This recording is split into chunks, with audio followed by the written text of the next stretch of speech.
Hey, Dr. Brian Capra here from Genesis Chiropractic Software. I'm here with Dr. Peter Martone from Boston. Yeah, that's right, from Boston, okay? How you like them apples? That's how you say it.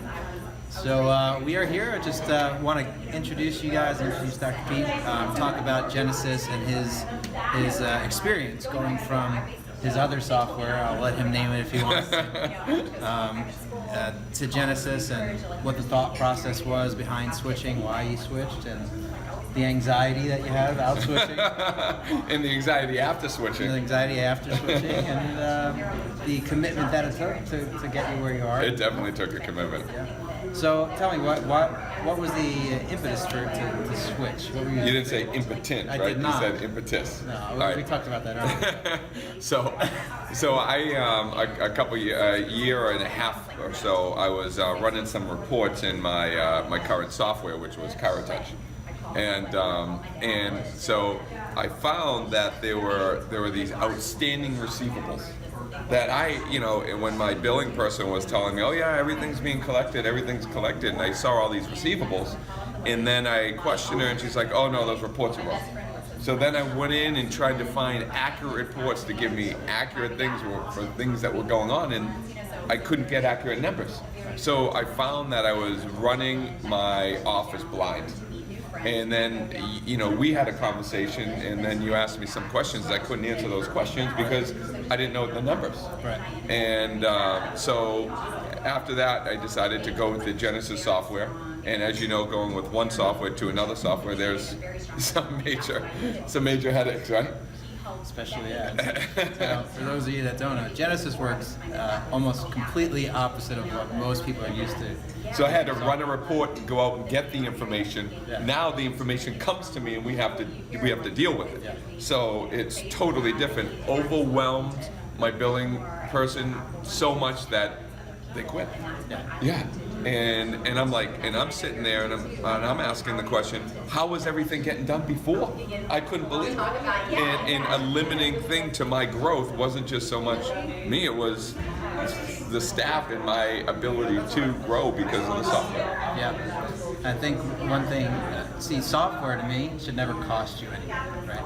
So when I ask the questions that you couldn't answer, the reason I ask those questions, and we ask these as part of our dream practice analysis, we'll ask you a whole bunch of questions about your visits and your insurance collections and your accounts receivable, and it's the easiest way for me to determine whether or not a doctor really has their finger on the pulse of their practice or any one part of their practice. And when it comes to accounts receivable, if you don't know certain numbers off the top of your head, you don't know them. I already know you're out of control.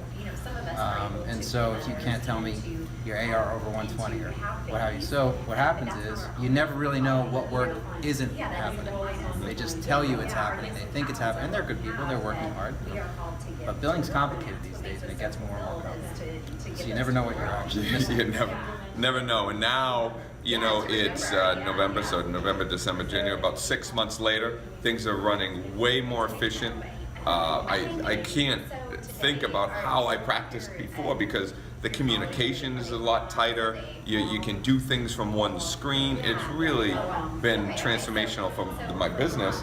I brought in another chiropractor. That is so much more efficient. We brought in new staff, and they're being trained through Genesis. So I really appreciate the process. And also knowing that you guys are principled and you're a chiropractor and you're in it and understanding that you're always trying to make things better. And I know there's stuff that I want to ask you because you're updating it real time. It sits in the cloud, so you can run it from your phone, you can run it from a laptop, and you don't have that database in-house store that I was limited to there too.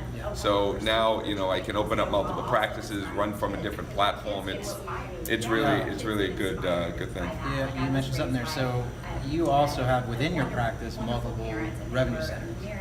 How does Genesis highlight that? How does that work? Beneficial in point of sale and inventory and separating the data. Well, what Genesis really has helped us out is we would, let's say, sell a massage bundle, and then we'd sell an acupuncture package, and then somebody would buy something else. Well, how do you track it? We'd had all these spreadsheets. We'd have a turbosonic spreadsheet. We'd have a massage spreadsheet, and somebody would come and somebody would have to check it. It's just so management intensive.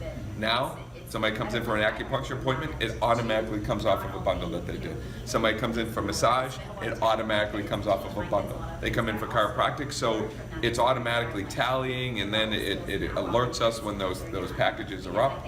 It's just it just ties things together a lot tighter.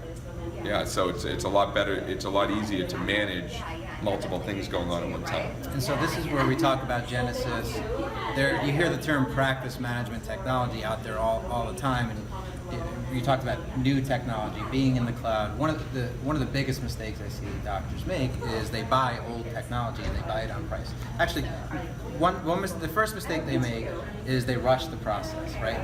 They want to get on the phone. I hear it all. We get on the phone with them. They want to see 3 or 4 features, and then they want to know how much it costs, and they want to buy it. And this is something that is going to run your business for the rest of your career. It could be 10, 20, 30, 40 years. And every inefficiency costs you days from your life and money from your pocket for you and your family. So why rush it? Right? The second thing is what you said, is technology just being old.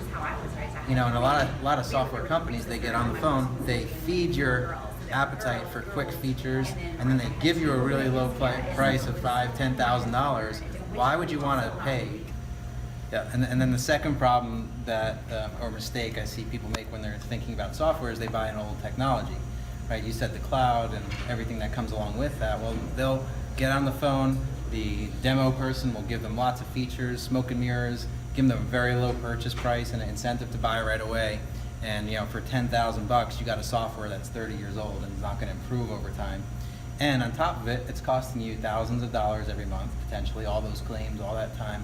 You're losing patient retention, and you're losing the amount of time it takes you to manage your practice with all those reports and inefficiencies. We've done the dream practice analysis with some people, and they lose 60 to 100 days of their life over their career just by having an inefficient system, or up to millions of dollars. You know, so that's the second mistake. There's a third mistake you said, right? Well, the number one mistake. Oh, the number one. That's where we started from. Yeah, the number one mistake is that return on investment. Is thinking that your software, looking at it as an expense or a cost. They want to know how much things cost. Your software should never cost you anything. It should be an investment that it has a huge return on investment in terms of dollars or time of your life, for quality of life, for practice, or scalability, like you're talking about. So tell me a little bit more about going through the transition. What type of commitment should and I know we talked a little bit about this, but I want to make sure people out there understand, using workflow, using workbenches. Well, I still think I'm going through the transition. Yep. And I don't believe I'll fully be transitioned, because I've been in practice for 17 years, using the same software for 13 of those years. So now, in the way Genesis works, you have to think about things differently, right? Yeah. So I think the toughest part for us was to use the software that we were using and say, okay, how do we make Genesis do the same thing that our other software was? And it was difficult for me to make that mind shift of, holy mackerel, I got to just ditch the way that we were doing things and come up with new processes and procedures. Yeah. Right? They're just, small things that really took up a lot of time to, and a lot of frustration with the team, because I think one of the things you have to highlight with going with Genesis is that you're not just getting a software to do the same thing. Yeah. You're getting a software to help you become more efficient, and your inefficiencies are going to really be exploited when you go They do. And that's not a bad thing. It's not Sometimes a bad new clients get upset because we have so much work to do. Well, that's the stuff you weren't doing. That's the problem. Yeah. That's why you're losing those patients. That's why you're losing that money. Yeah, so if you want a result you never had before, you have to be willing to do something you've never done before in a different way. And that's why Genesis is really the only business management technology on the market, as opposed to all the practice management softwares out there that you can get for really cheap. Well, when you look, one thing about really cheap, when you look at what I'm spending, right? Yeah. So kind of taking a look at what I was spending, because now I don't have that part-time insurance person, right? Mm-hmm. and then looking at, you know, software things, and you know, you have to do your software, and then you're buying something to Servers. the servers. And when you look at the actual cost, I'm spending less per month than I was spending. Oh yeah. Well, when we did the analysis, right, you add all that stuff in, the data backup, the servers having to be replaced, and all those inefficiencies, it adds up to thousands. What your real cost is for a system like that is And that's thousands. after spending the Yeah, 13,000 thousands. on the software, right? So that's another thing I get a lot is, well, I already spent the money. But if you spent $10,000 or $20,000, no matter what it is, however much you spent on that new software, that software that you have, but you're losing $5,000 a month every month for that. What does it matter what you spent on it? Right. You're still losing $5,000 a month every single month, and that is common.